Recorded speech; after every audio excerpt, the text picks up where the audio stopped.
Real quick, this podcast is based on my own research, my perspective, and the stories I was able to dig up. So I might not have every detail, but a lot of this shit, yeah, it really did happen. So y'all don't come for me. Oh, and I need to warn y'all. Some episodes include violent crimes, rape, homicide, and crimes against children. So listener discretion is advised. They say Florida's all sunshine, beaches, and palm trees. But we know different. This ain't tourist Florida. This the truth. From Duval to Dade. Because down here, Florida ain't sweet.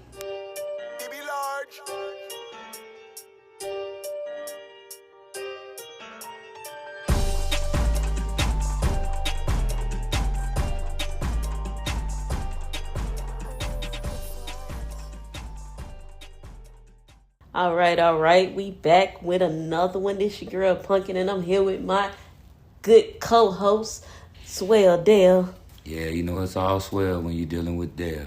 So, it's crazy down here. I don't know when you're going to be listening to this, but right now it is the end of January, and Florida has decided to participate in winter. We back here freezing our bikinis off. Anyway, so today we're going to get in our box, Chevy. We're going to go to a place that you know very, very well. You lived here a long time. We going all the way up to Tallahassee. Oh, Leon County. Tallahassee.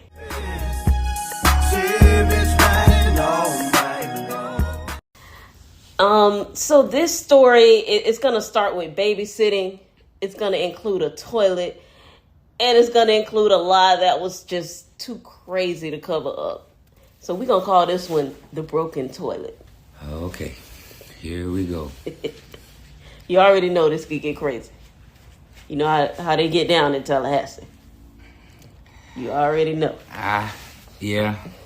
I mean, it's Florida, so you can expect anything that you can expect from Florida in Tallahassee. Hey, you're supposed to be a real Floridian now. You're supposed to make us sound good. We're good, wholesome people down here.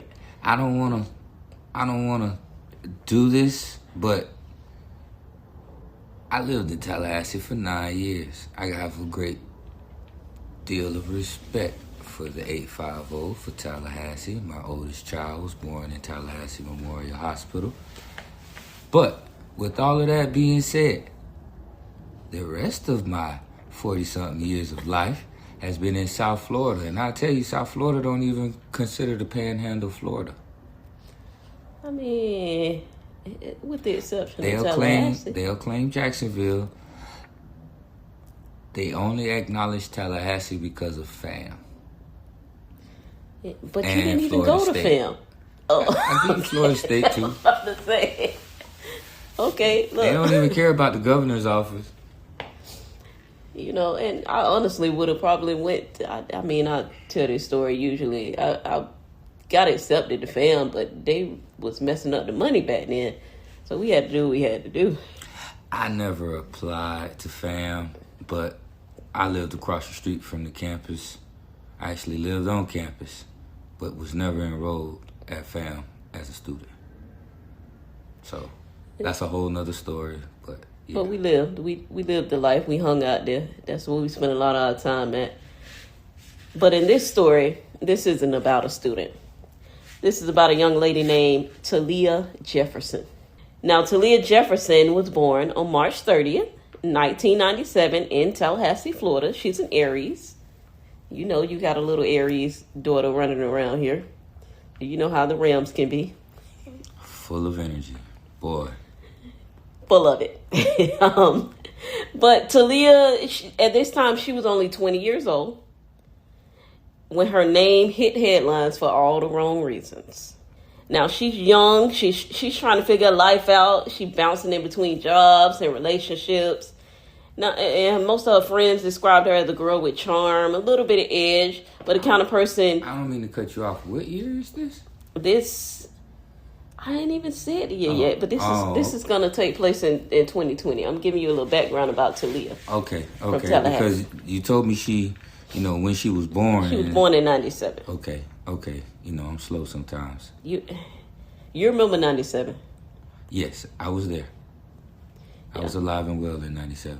Yeah, you was big balling and shark calling in 97. 97 was your year. I'm not really going to talk about 97. That was a rough year for me. Well, that was the year she was born. She could talk her way out of in and out of a situation. She was just trying to figure life out. Neighbors, they thought she was quiet. She really ain't bothered nobody. Not too much going on. But what made this case hit so hard is the role she was supposed to play that day. She was supposed to be a babysitter. And babysitting means trust. It means you're responsible for someone's life. Exactly. We know. And unfortunately, like especially in Tallahassee, the reason why this would hit home so well is because we did have children. And like they said, it takes a village.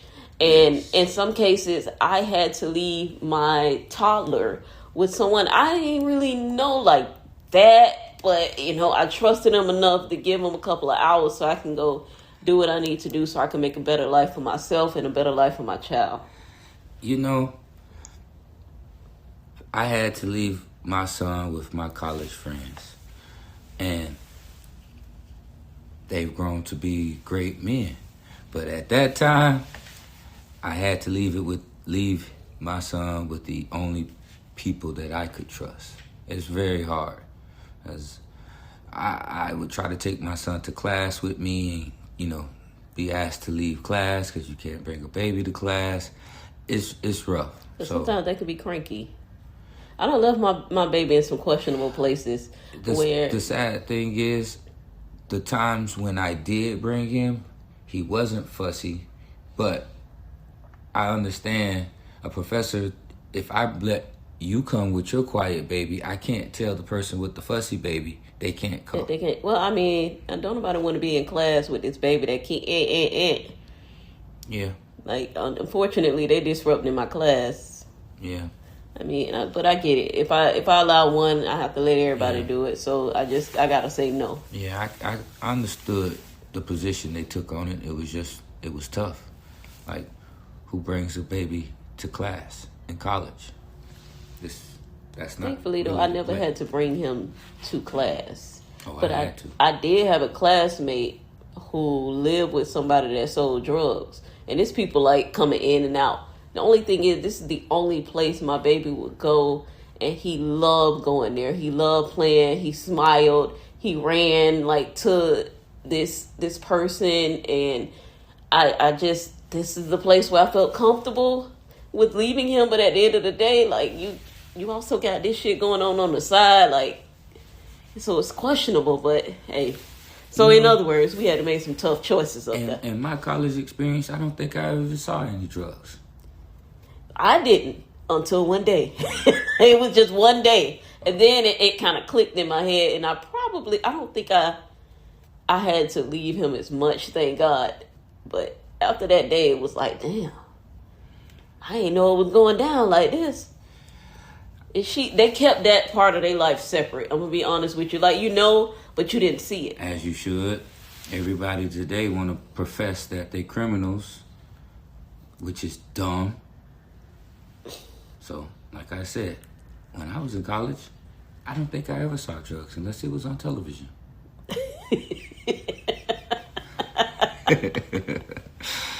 So wait a minute. That's the only time you saw drugs. It's the only time I ever seen drugs. I don't know that there's police listening to this. I don't know who's listening. All I know is Tallahassee is a great community. You have on your Caucasian voice, so everybody knows that the only time that you saw drugs was on television. You said television. That alone is a because I'm not going to tell you I haven't seen drugs before. I've seen the movies. Dale, your character. Yeah, it's all swell. Your character. It's all good. So, well, in this case, Talia, she lived with her girlfriend, Erica Jenkins. So Erica has 2 children. Miguel, and he has a 6-year-old sibling. I couldn't find the 6-year-old's name, but Miguel is 3. And the sibling is 6. Did they say it's a little boy? It's a little boy? Another boy. She had 2 boys. What's the mom's name? The mama named Erica. Okay, so we're going to give him a name because we just can't say child B.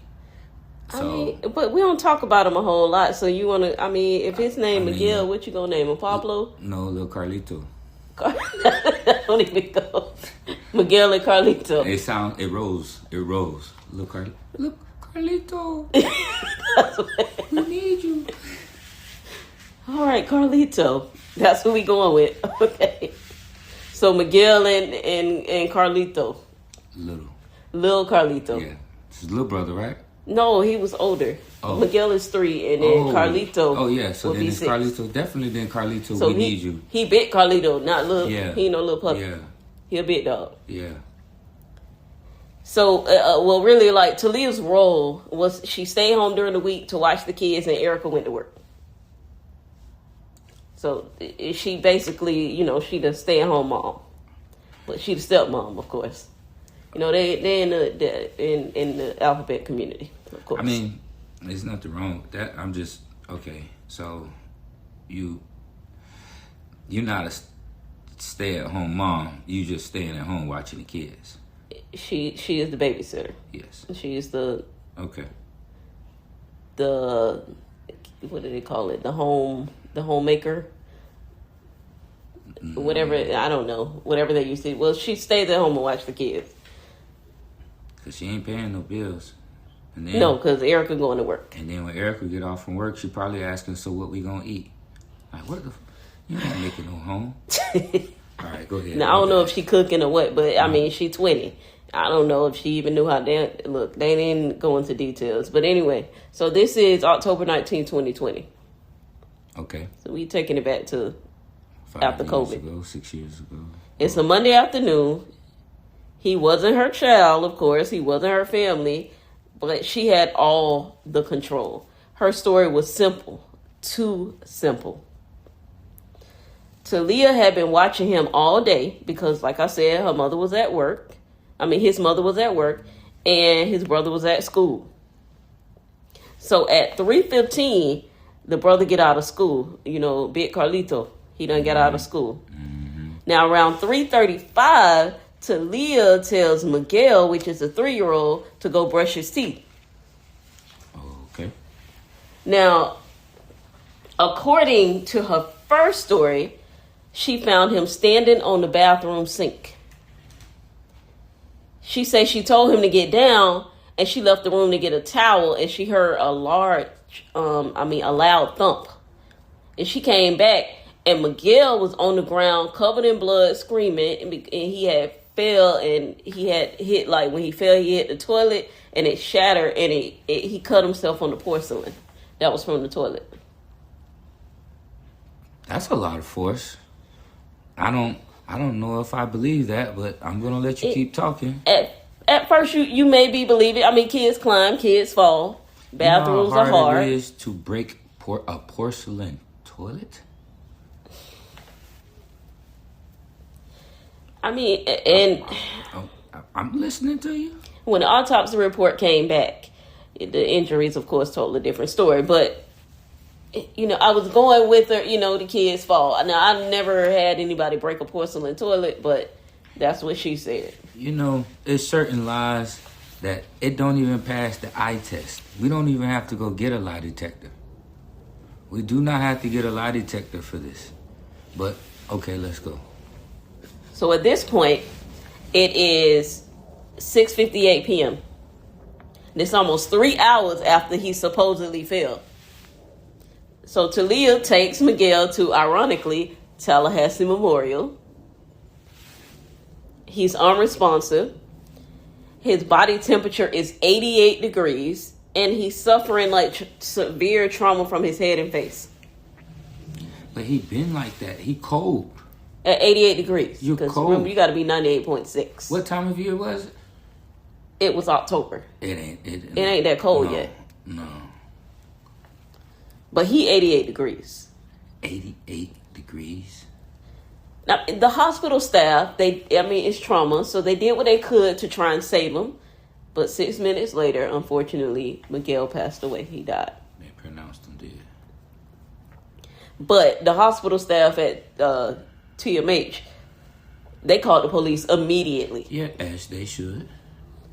The doctor said that he had 6 deep lacerations on his head and face. He had a nearly severed finger, bruises on his arms and legs, and some old scars on his stomach area, his shoulders, and other injuries in various stages of healing. These weren't the mark of somebody on their first fall. This was ongoing abuse. So, okay. So, either the mama beating the kid too, or the biological mama is a damn fool for letting somebody beat on their child. I understand. You have to try to understand that you may not know a person, and you leave your child with this person, and they do something that you did not expect, you did not want. But if they saying that this baby already had old bruises that was trying to heal, like, everybody liable. So they basically was saying like his injuries weren't from just one fall where he was standing on the kitchen counter. On the sink in the bathroom. I know you try and promote brushing your teeth 3 times a day, but who the hell tell the kids go brush their teeth at 3 o'clock? I was thinking that, but I ain't some of the stuff. Okay, we want to promote good hygiene, so I'm not. But tell me the rest. Hey, there's no way my baby get home from school and we still got a kid that's in elementary school. When he first come home, the first thing he want to do is eat. He don't care nothing about brushing no teeth, and I really don't care about that either. Like, that's not the first thing that, for the most part, I feel like, and man, I could be wrong, but I feel like most parents will tell their kids, you brush your teeth in the morning and maybe before you go to bed. But at 3 o'clock when you get home from school, okay. But like you said, we're going to move right along. Because it didn't make sense to me neither. But detectives, they found that Miguel's injuries weren't from one fall. They were from repeated blunt force trauma of beating. So that toilet story, he hit the porcelain, he broke the porcelain on the toilet, it fell apart real fast. Investigators said there was no way that the marks on his body matched up with hitting porcelain. The bruises, the fractures, like the trauma to his head, it all lined up with somebody swinging a heavy object. Wow. So when they pressed Talia on the story, her version, it kept changing. It kept changing. First it was the toilet, then it was the sink. Then it was Miguel was just clumsy. The lies just kept piling up. You know how they get down. Man, this is another moment for your for our favorite I can't even get it out. I'm so slow. Your favorite scene from Menace to Society. You know you fucked up, right? Keep telling me this bullshit. Which, ironically, that's where we're going, right to the interrogation room. So basically, the police, they started to question. They brought her in, to do the interrogation. Because the detectives want to know, if he got 6 different injuries, how did that happen from one fall? Remember, he got the finger, he got the lacerations on his head and face. How he do that from just falling off the sink? Yeah. They trying to figure out how they going to charge the mama, too, because she need to be charged. They didn't even bring the mama into this. That's the thing. They was only talking to Talia. which I don't agree with, but that's a different story. So the next part is going to be a little bit of a dialogue between the officer and Talia. I'm going to try to put on my little acting, because I did do acting at the church. So I used to be a star, but that's a story for another day. Yeah, praise dancers don't count. I didn't even do praise dance. I was in the performing arts ministry. We all love the Lord, but we getting a little tired of the praise dance. I was in the performing arts ministry, and I didn't do that was ministry. For they had an elderly performing arts ministry that do the dance and the praise dance. Miss Mavis couldn't even dance. You don't know her like I know her. Miss Mavis couldn't even dance. You don't know her like I know her. They put ministry on it, and we just supposed to clap and say amen. All right. You sound like a hater. I'm not hating. I was doing my thing on stage. I'm just saying, this don't make me feel no closer to the Lord. Anyways. Okay. I'm sorry.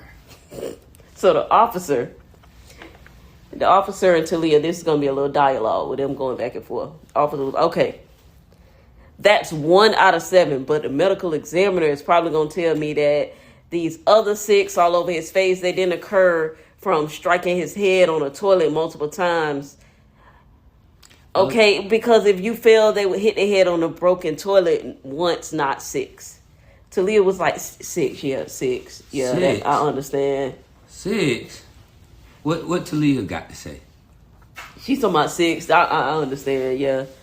What Talia got to say? I want to see what her lying ass got to say. Officer, I think we can probably agree that there is probably no porcelain fragments in his wound. So what exactly did you throw? What was it that you used to strike him in the face?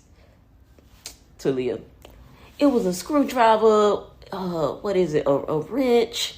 The officer was like, I don't know. You have to tell me. Like, you use it with it's a tool, but it looked like an L.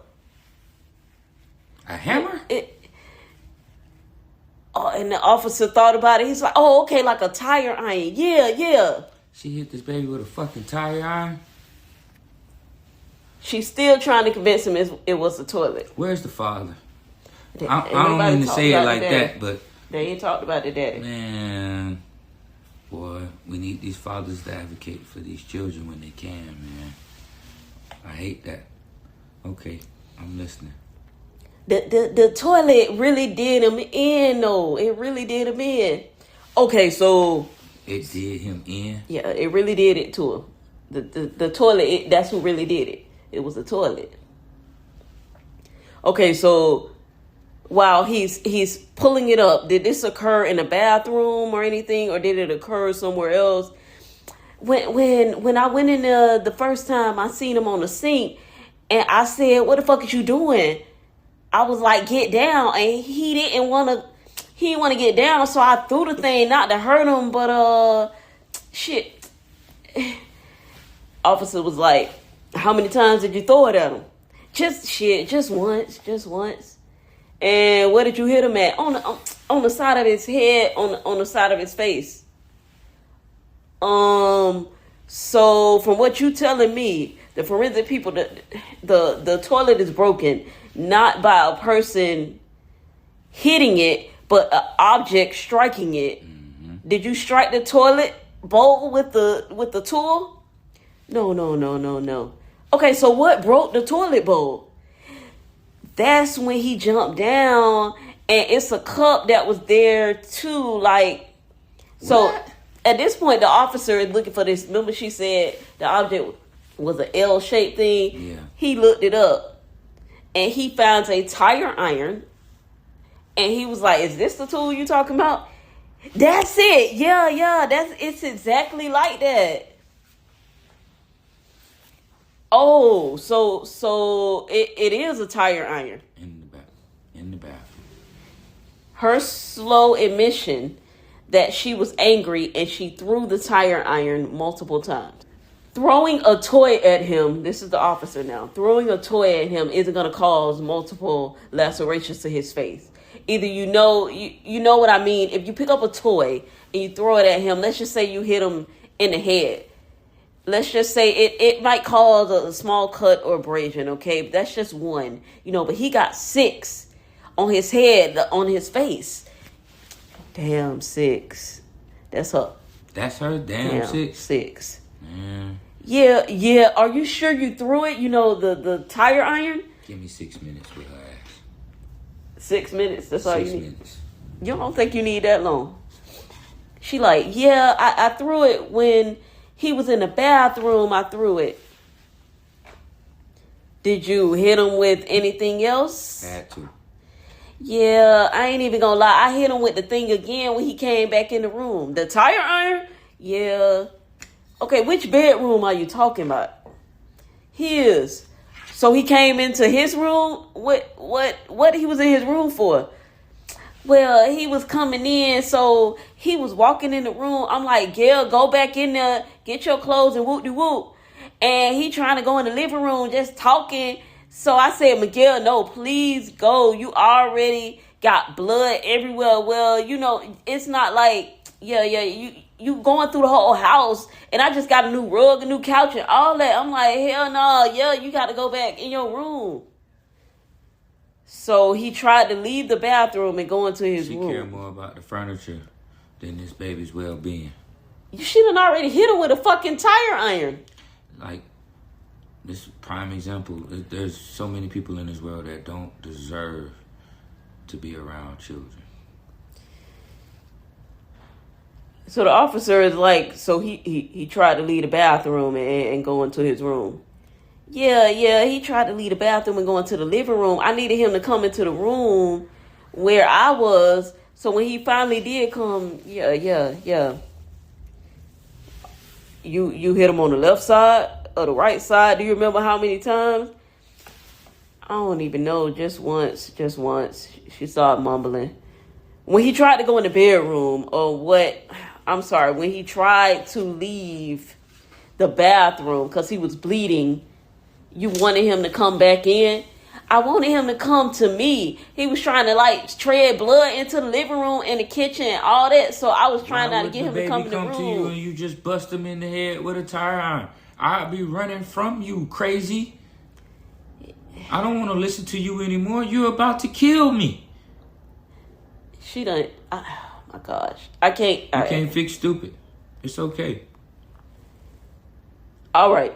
You know where on the head or the face you hit him? No, obviously it was in one of the 6 spots. So you just swung it at him. Yeah. Okay, now that only counts for 2. What about the other 4? I really can't even think about the other 4 because I only struck him with the wrench thing once or twice. You're telling 1 or 2 lies right there. This is what an interrogation is. I mean, yeah, she realized that she telling on herself and she just making it worse. And yeah. She admits she threw a tire iron from a toolkit and she hit him in the side of the face.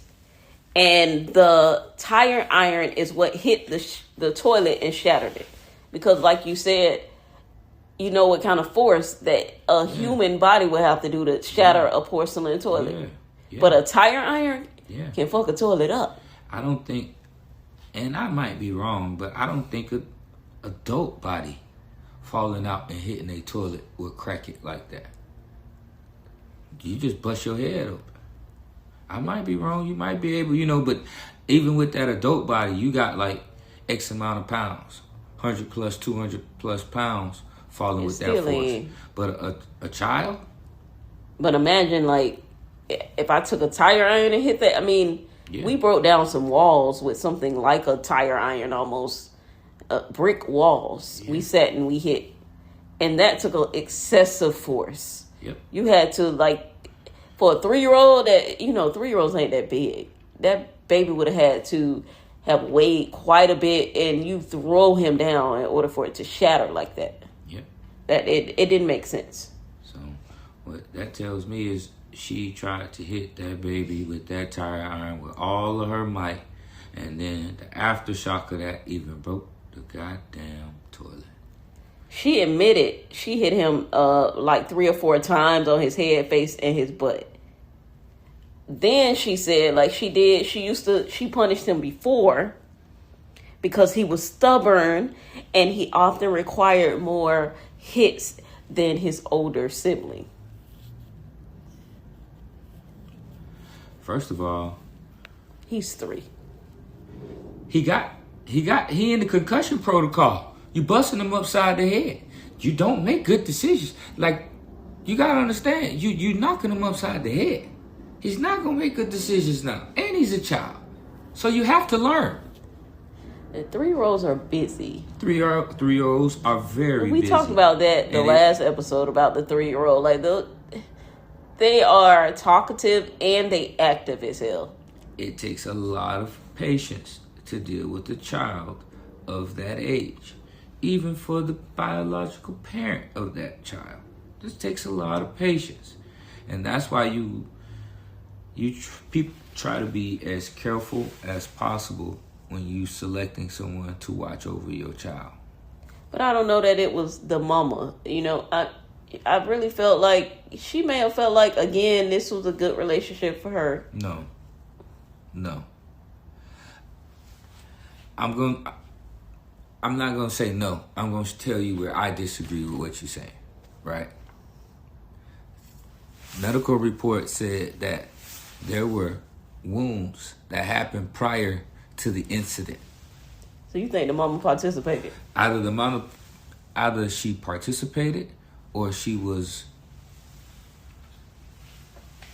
not saying anything and turning a blind eye is like being a willing participant. But what if she working all day and she come home and Miguel, he done fed and in the bed, she ain't even questioning it. She ain't even looking at him. Sometimes you need to look at your goddamn baby. Maybe that's where you're negligent. I mean, I'm trying to help. I'm just trying to help.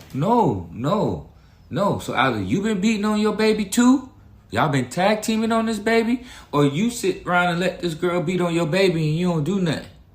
Talking about some going to work. Like, how? That ain't right. It don't make sense to me. So, you know, I don't know. I ain't trying to point the finger. I'm just trying to understand, how do you get to that point?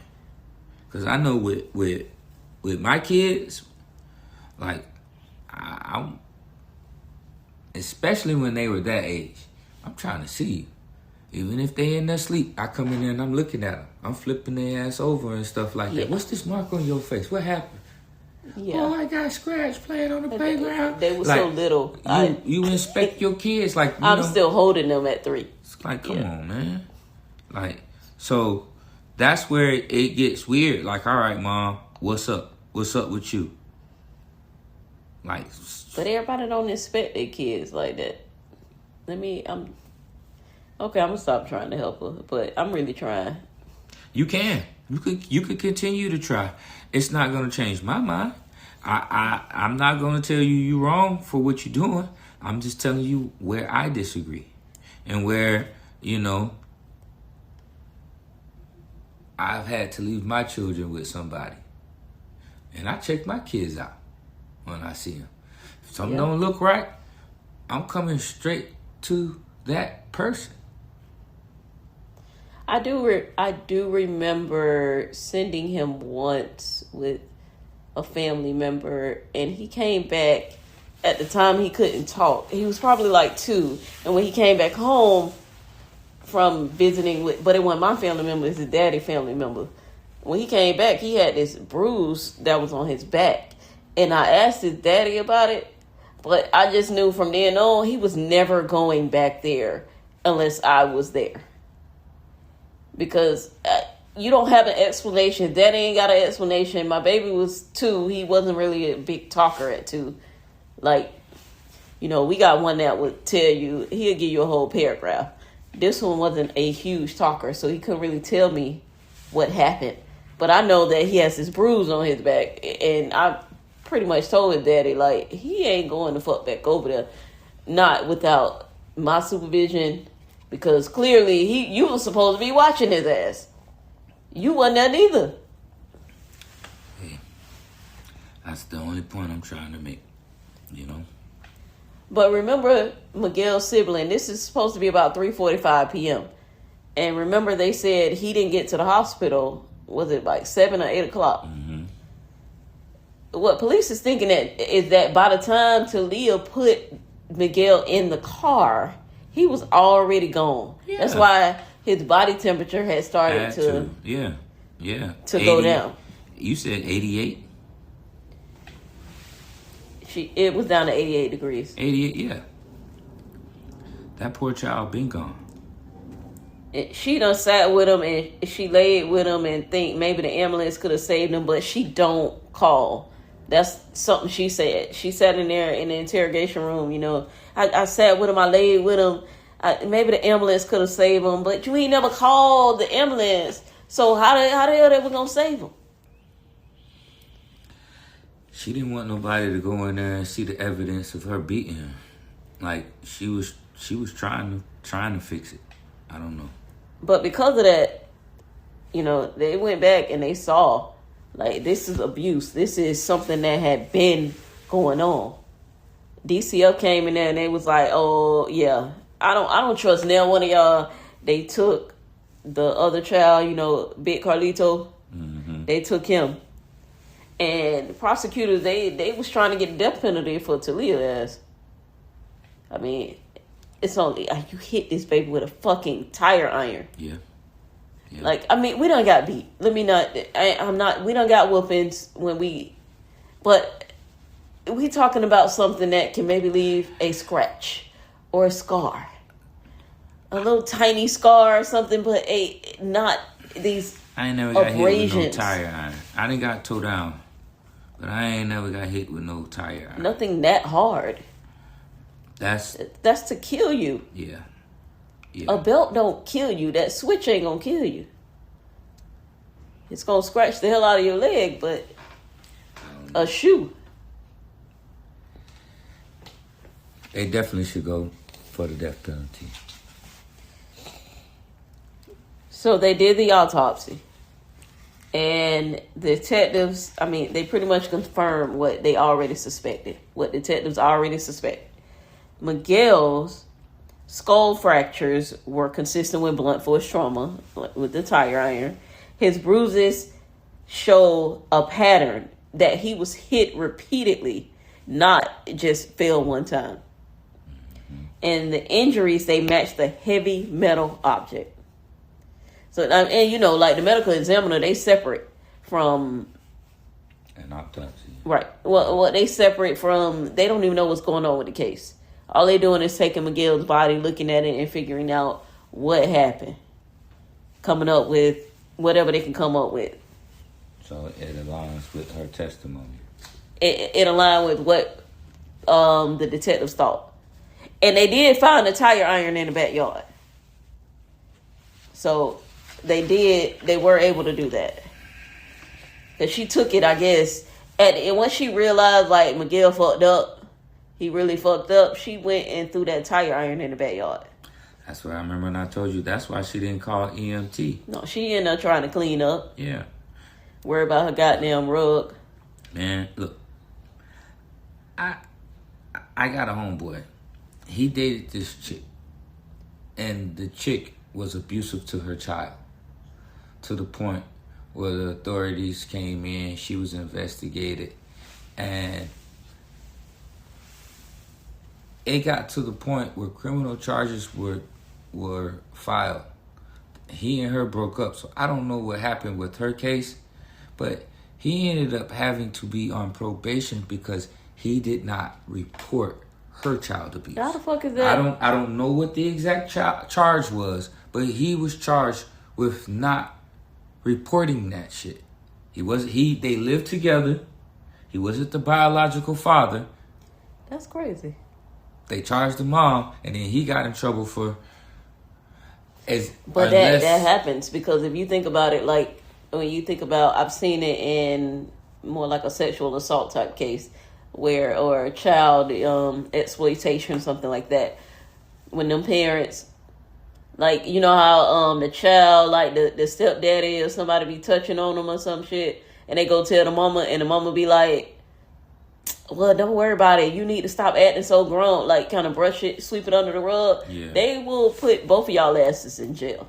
And they need to. Because how's your man more important than your baby's safety? That child's mom had to play dumb. And they let her slide. And I could be wrong. But I think if it was a dude, he wouldn't have got that. If the roles were reversed, he wouldn't have got that. Who wouldn't have got it? Talia? Yeah. I mean, at this point, she done got interrogated, and they pretty much finna throw the helmet at her. I mean, what's the child's mom's name? Miguel, Erica. She got blessed. And if Erica was an Eric, he would have been fucked up. They would have said, well, what happened to these earlier bruises? You didn't do it, but why didn't you report it? That's true.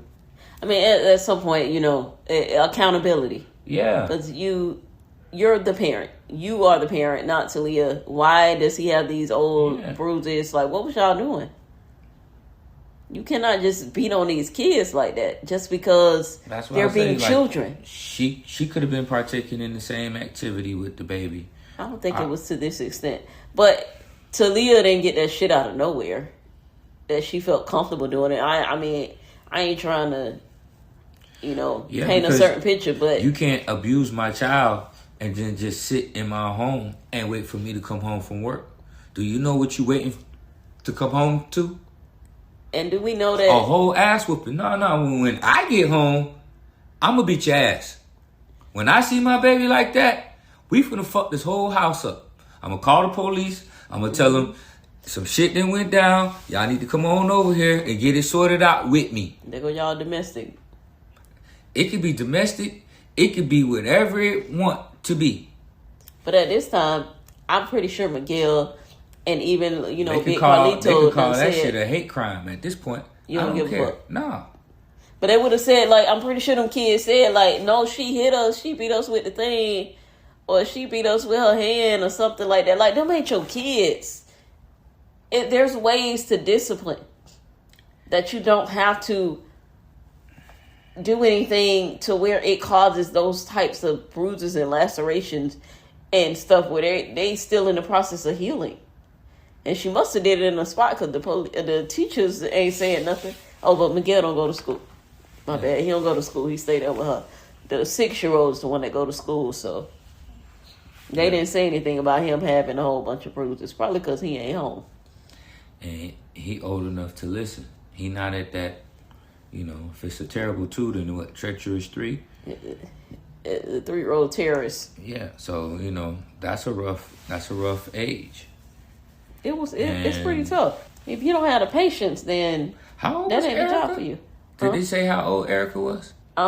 They may have, but I did not write that down in my notes. I just know that Talia was only 20.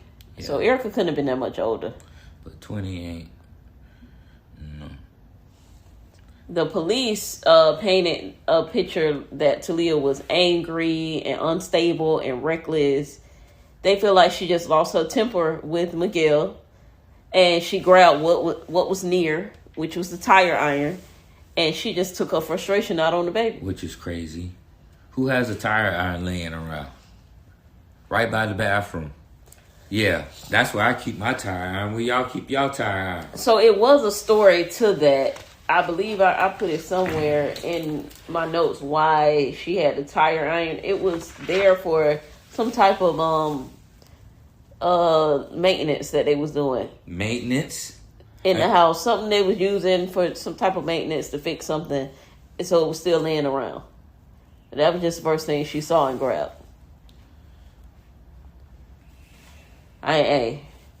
But at the end of the day, the jury did not buy her story either. The witnesses... I don't buy the maintenance shit. She said that's why it was out. There were some witnesses. They testified about her attitude, her inconsistent story, and even her lack of emotion. You can clearly hear from my little interrogation. On the interrogation, you guys can find her interrogation on YouTube and TikTok. They have plenty of the videos of the entire interrogation. And She talking to the detectives like they just having just a regular conversation. Yeah, that's what I use, like a fucking tire iron. Anyway, I wonder, at the time of the interrogation, was she aware that the child had died? She knew. They told her. They told her at some point during the interrogation. It's amazing to me how some people just, I don't know. You know, she was young. She was 20. She was 20 years old. But come on, man, you gotta have more regard for life. The court did give its judgment, and I want to say it was like recently, because so she got. Say that again. So she got sentenced within, I think, like in 2024 or 20. Wait, what we in 26? Yes, this is. So it's 24 or 25, but she was sentenced, and she was sentenced to life plus 30 years for aggravated child abuse. The case pretty much shocked Tallahassee. So she got like 50-something years? Because life is just like 25, right? I believe so, 25 or 30. And she 20-something years old. So plus the 30 years. So she got an opportunity to maybe see the street again. But she gonna be like 70. Give a fuck. But she also gotta like qualify for parole. She gonna be old as shit when she get out here on these streets. It ain't even gonna like, they're gonna be on like iPhone 35. Maybe even further than that. Yeah, but that baby ain't gonna never see the street. No, he's never gonna see life again. So, and then you also got, Big Carlito. He remembers his brothers, so he got to live his life. I miss my brother. My brother was always here with me. They 3 years apart. I hope Big Carlito okay, cause yeah. Well, it looks like he with his mama, because his mama did. Erica, she did give a statement, because after all of this happened, she was on the news. She was crying that this wasn't a stranger. This was the girlfriend of Miguel's mama, who trusted and cares, who she trusted, Erica trusted, to care for him. At just 20 years old, her life went from babysitting to life in a jail cell. I pray to God that none of my children ever become that angry. Ever. I don't think they will. I don't think they will. I hope not, but I don't think they will. Because I think they know that, like, I'll probably fuck them up before the police come get them. Yeah. Those poor kids. So, like, And I think they have enough common sense. I did everything in my power to make sure that they were safe. And now you're not about to go out here and jeopardize the well-being of some other child. When I was growing up, I felt like the community around me did everything they could to make sure my well-being is safe. And I feel like that's our obligation as adult human beings, is to make sure that the kids are safe. That's what we're trying to do. Trying to raise responsible adults around here. And the only reason I'm saying that, because she was 20 years old. And quiet as kept, we got 2 kids here that's about to be 20 this year. I was about to say, at 20, you still not even an adult yet. You consider an adult in a legal stance, but in a maturity point of view, you're not there yet. You think you there. When I was 20, I thought I had this shit figured out. I thought I had it figured out at 30. I thought I had it figured out at 40. You're really giving away your age at this point. I'm up there. But every decade, they throw a new pitch in there. You get a curveball, or a knuckleball, or a slider, something that you weren't expecting. As soon as you think you got it figured out, life hits you with another one. That life keep life. I hit a home run every time. That fuck around and find out. It's living. Real. It's real. All you gotta do is keep living. We tell them kids that all the time. Oh yeah, you ain't seen that? Keep on living. You don't even have to try to fuck around, and you'll find out. I wasn't trying to fuck around. I was just trying to get around. And so nope, you was fucking around. You found out real quick. No, I was just really trying to go over here and take care of. But it don't really matter, because you never saw drugs in your life. No, only on television. Only on TV. Yeah. That's true. So yes, I saw dead presidents. That's true. when Chris Tucker, he He was overdosed. Yes. Using the heroin. Yeah, and I realized right there, drugs is bad. Don't do drugs. Not in the DARE program. I was in the DARE program. I was. Okay, I was just making sure because they worked hard on that whole thing. Even though it was a whole Ponzi scheme, they worked really hard on their presentations. Because I don't think all the police officers was in the Ponzi scheme. It was just a few of them sprinkled here and there. But I feel like the officer at your school was probably real good because if you never saw drugs, you didn't hang around those types of individuals, then they did a really good job of promoting it to you. I'm from the great city of Fort Lauderdale, Florida. Oh, yeah, it is a great city.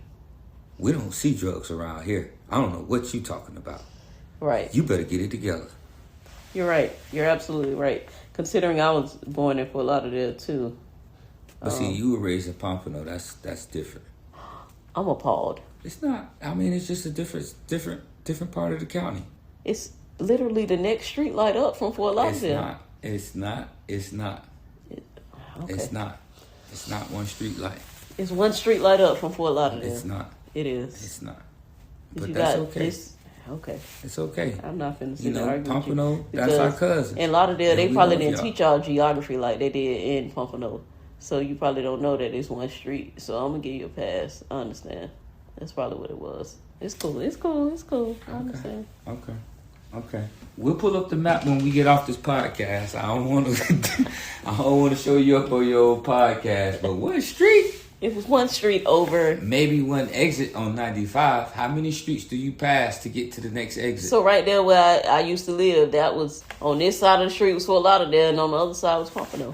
We don't even consider that Fort Lauderdale. It literally is a big ass sign that say Fort Lauderdale. No. And where you live, people from Pompano didn't claim that either. They do now. They didn't claim that. They don't. That's the retirement area. That's not Pompano. That's not the know. That's not what we know. So not where you lived when I met you. Where you grew up. All right then. My case is closed. In this instance, though, the streets got two sides. On one side, you got a child who never had a chance. Miguel Wright should still be here. His life ended in violence, and no excuse can cover that. Nope. There's no excuse for what she did. Nope. On the other side, you got Talia.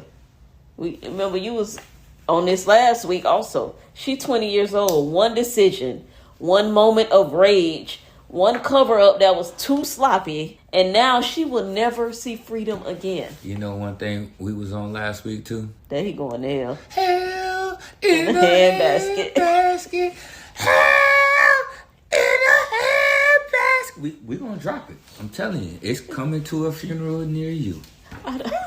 I'm desperate to go to this funeral. Well, I don't know. I gotta sit in the back. Because I'm gonna be back there cracking up laughing because the pastor gonna be like, "Did they just say hell in a handbasket?" That's an easy assist. I just threw you an alley, pastor. He don't see it like you that. know you want to recruit? Nah. She going to hell in a handbasket. You seen where you want to go? How the pastors reacted to Drewski little skit that because he did. That's Drewski. He hit them where it hurt. It's okay for the pastors to hit you where it hurt. My dog said he got on Louis. Because he walk in the blood of Jesus. Walk in the blood of Jesus. That's how they be. Hey. Now, it's tough because, like I said, with us having children I pray, and like you said, you'll fuck them up before we do. But at 20, just one moment where you just mad, even like road rage, and you could do some shit that'll fuck up your whole life. I don't know. My first child came.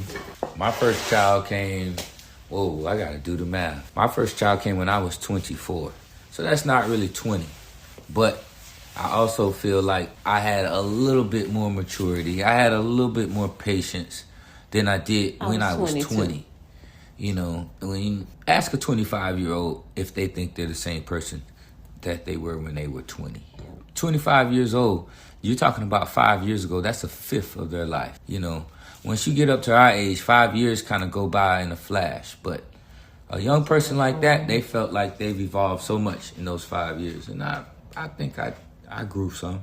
So I also feel like I grew up in a big family. I had a lot of younger cousins. I had a lot of people that were younger than me that I would have to be responsible for. Even I had a little god sister that pretty much spent all of her time with us up until she was maybe in middle school. So fixing the bottle, changing the pamper, the patience of burping a baby, just the patience of crying, whining baby and stuff like that. I was conditioned to that when I was a teenager. You know, I understood it took patience for a baby even then. It's painful that some people don't learn until it's too late. The Florida courts are actually heavy when it comes to children in the streets. They don't forgive either. This case, it makes you think. It makes you think about trust, anger, how life can flip real fast. One day you babysitting and the next day you a murderer. Ain't no turning back from it. All it takes is one bad day to ruin your life. One bad decision can ruin your life. You ever notice how the lie always sound too simple? The streets know when somebody's panicking, they grab the first story that comes to mind. But the problem is kids don't just die from climbing on sinks, and toilets don't leave marks like a tire iron. In Florida justice, they don't play when it comes to kids. You kill a child, you gone. It's just that one moment of rage that can erase your whole life. And she thought she was in control, but the system always has the control in the end. I understand, you don't want vigilantes, but there's certain instances where I really wish the community could be the judge, the jury, and the executioner. I don't know. If it was my child, I wouldn't want to go through due process. Like, if that was my child and my child's never coming back, I don't want her to have life plus X amount of years. I want her to feel what I feel. She can go to prison, and it's a terrible place to be, but you can make the best out of that. She could. Yeah. Make the best out of hell. But it's like, make the best out of hell. The best I can do. It didn't have to be all of that. Like, if Miguel was that big of an issue, all you had to do, well, I don't know. I wasn't there. I hate to try and create a narrative for somebody. There isn't. If it's that bad and you can't deal with it, call the child's mom. Tell her she got to come home from work right now because I can't do this. I done got a phone call like that. Hey, this baby is too much. Can you please come pick him up? Yeah, because your kid's bad. So my kid's bad? Yeah. Which one? All of them? Yeah. All my kids bad? Yeah. Yes. Your children. That's messed up. It's okay. My kids ain't bad. Y'all don't listen to them. My kids are not that bad. That's okay. I promise they are good, wholesome children. They say yes, ma'am, no, ma'am, and thank you, and please. Those are the worst ones. them little babies that know when to say yes, ma'am, and know not when to say yes, ma'am. They know what they're doing. They look calculated terrorists. It's probably that baby of mine. He's probably the worst one, but I really just blame his dad's side of the family. I think that's where he get it from.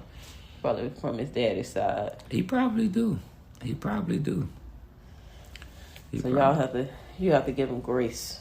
At the end of the day, I be trying. But that one tests my patience the most. One thing I do know about his dad is he's never seen drugs before unless it was on television.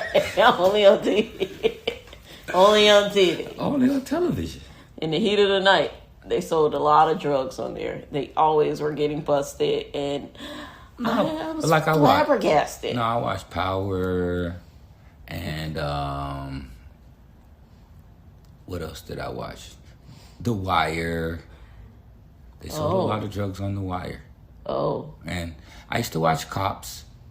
Cops was based in Broward. In Broward County, yes. Yeah, so I would watch it. Yeah. And you saw a lot of drugs on there. I saw the drugs there. And never in real life. Never. And not in my life. But you have a license for medicinal marijuana. So those are drugs. You know that, right? No, that's my scripts. You know how your grandma say, "Baby, take me up there to the drugstore so I can pick up my scripts." My grandma didn't say that's my prescriptions. That's not drugs. It's been prescribed to me by a physician. physician. It's been prescribed to me by a physician. It's not drugs. It's my scripts. Okay. Yeah. Okay. That's the narrative we're going to go with. Yeah. I understand. I do. I mean, I have a medicinal card.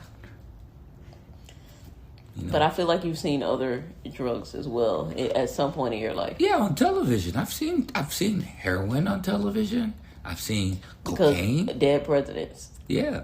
Then I just saw the Diddy documentary, and they had the pink cocaine. What the hell is a pink cocaine? Okay, I I must don't have fell know. asleep. I don't know. Fell asleep. I have to go on Urban Dictionary and find out. Okay, at this point, these people know it goes down in Tallahassee because clearly that's where they learn how to lie. I mean, it very well could have gone down. I spent a lot of time in the library. Okay, so at this point, I gotta get your feel of how you felt, like takeaways or whatever from this episode, or how you feel from this case specifically, because I don't think they really want to know any more of these I feel like TV lives. Talia should have been in late night library with me clubbing instead of beating on children at 20. Could you get in the late night? Well, yeah, let me take that back. Late night library wasn't even in existence. And not in 2020. Not but the moon was still open. Not in that time. She had to go on Wednesday. I don't know the clubs now, but late night library was a club at that time, and she should have. When you was in school. Yeah. She should have had her ass in the By library. the time I got up there, late night library was no, it was still open. I'm gonna tell you how old I am. I went in there and FUBU. The dudes. You had on a fresh FUBU outfit? I didn't have the outfit on, but FUBU made a special guest appearance at a late night library one dip week, and we were in there. Shark Tank dude and his crew, FUBU. Mm-hmm. Yeah. For us about before the Shark Tank. He was in there with the shiny jersey and shit. Oh, the niggas was happy with the FUBU outfits. New York niggas had their Timbs on to match it with the baggy jeans. Yeah. Or the Air Force Ones. They used to wear the Deodors. The sneakers back then with the FUBUs, I'm telling you, that's what they used to rock. They was clean. I wasn't FUBU jersey, man. I'm not going to say I didn't have FUBU. I didn't like the FUBU jersey. I mean, certain things were an acquired taste, but you know, it was clean depending on what you had on. That was the urban wear age where I wear some academics, or there were some other things that was coming around where you didn't have to be strictly FUBU. And that, like, I mean, people wearing it now, like it came back out, but that Bun Dutch was big when we first got out there, and then it got silent. Now it's coming back. I'm a couple years before you, but yeah, I remember when the Von Dutch came around. The sad and crazy thing now is all the black designers now, some ultra luxury fashion designers. Man, all black people ain't ultra luxury people. I'm not a Louis Gucci guy. I don't have. If I ever do get some millions, I don't think I'm still gonna wear. You want some relaxed, comfortable shit? I mean, well, we older too. We ain't putting on all that uncomfortable ass shit. I want to be comfortable, but I want to be fashionable at the same time. I grew up with hardworking parents, and I'm saying that because I don't want to say I'm poor and take away. I grew up poor and take away from all the hard work that my parents put in, but we ain't have it like that. If it's January and I get some new shoes and it's some Air Max and they cost over $100, I gotta make them shits last damn near the whole year, or I gotta get me some shoes off my own grind now. That's how I was raised, and that's how we could afford things. So and guess what? I can go in somewhere with a whole knockoff. Not knockoff. I refuse to wear knockoff. I'll go and buy me a whole fresh fit from Target, Walmart, or Shein before I go knock. I don't know, because I ain't gonna lie to y'all. I be clean with my little fake Louis purse. I rather look. As long as the clothes clean and my body clean. Y'all ain't gonna as long as my body clean and my clothes clean, I look good as hell. Okay. Give a damn what nobody say. I don't care what nobody say. Nobody. Okay. If I got this Target fit on, I mean, I say somewhere I got more money in my pocket. It's sad the young women ain't gonna think like that, but that's the topic for another day. Hey, but guess they what? look for the nigga with the clean car, not knowing he ain't got no money. Every person who looks at me for my clothes and want to judge me for that woman, thank you. Bye-bye. You just told me you're exactly what I don't want. Because if I meet you on my first date, I might have 2 cars. I might come pull up an old rusted out hoopty with faded paint and shit. That don't always work. Got a nice little luxury car at home. But I just want to see if you're going to get in and ride. If you get in and ride, then, I'll come back and pick you up. It's Tallahassee. We in school. We rode in any goddamn thing. I had 2 cars in college. And we rode in both of them shits. We would have rode in the raggedy shit. I had 2 cars in college. I had a Mazda Protege and I had a Honda Accord. That Mazda Protege, 2 driver's side windows didn't go down. The AC didn't work. But you can get in that car and you can drive that bitch from here to San Francisco. So we riding in that shit in the wintertime. No. Hell no. Because the heating coil didn't warm up until you got on the other side of Tallahassee. So once you get to your destination, as soon as you start turning in the parking lot, now I want to start burning wood. It's already a problem. Hey, it's going to get you there. That's all we cared about. At that point, you know what I'm saying? At that age, I just need to get there and get back. I needed to get to the library. I spent a lot of time and I was very dedicated to my education. Okay, first of all, in case anybody does not know, the Late Night Library is a club. It is not an actual library. But it's a good cover-up for your parents when you tell them where you went last. Oh, I was at the Late Night Library. Oh, that's so good. You so focused on your education. And it's a fucking club. It's not the library. There's no books there. I was there all the way until they cut the lights on and told us we had to leave, Mama. I was working so hard. She gonna realize that shit when the grades come out. They talking about, why is he on academic probation? I don't know, because he spent so much time in the library. College is so hard. It's just so hard. I went on academic probation when I moved across the street from FAMU. There were some distractions that would walk past it. And that's probably why we didn't enroll. It was going to be an entire distraction. Hey, but at the end of the day, we graduated. We graduated, so bump that. I don't care what nobody say. That's another story for a different podcast. That's a whole nother topic. I'm going to send my condolences as I do for the family. So what we want to say is, Erica, at the end of the day, she lost her baby. And I pray that she keeps a closer clutch on Big Carlito and make sure that he's safe and he's covered. For the family of Miguel, Big Carlito, because at the end of the day, that is the only person. You're his protector. So I just hope that she makes sure that she remains that, so she does not lose another baby, either to death or even to the system. Pray that he grows up and be a successful individual, even if it's successful by, basic standards. A law-abiding citizen. Yeah. That's tax-paying pillar to society. That's my hope. You got to pay your taxes. You definitely got to. Definitely want a nice tax-paying individual. Everybody want the paramedics to come. It's tax season. Everybody about to do their taxes, so. That's a different tax, but I understand. All right, it's late. The federal government ain't sending no EMTs. That's your local state. That's your local and state tax. Your county and your state tax, your city tax. That's what's paying for those things. But that's another podcast. That's another episode. When something go wrong, so you got to pay your taxes. Right. How you think they get paid? Definitely through the taxes, the school board. So I need you to pay your taxes, please. I'm gonna get it together. I'm gonna go in there and get it right. Before we end for this evening, I definitely have to put out there, I want to make sure that everyone subscribe, follow, leave a review. Comments, we take them all.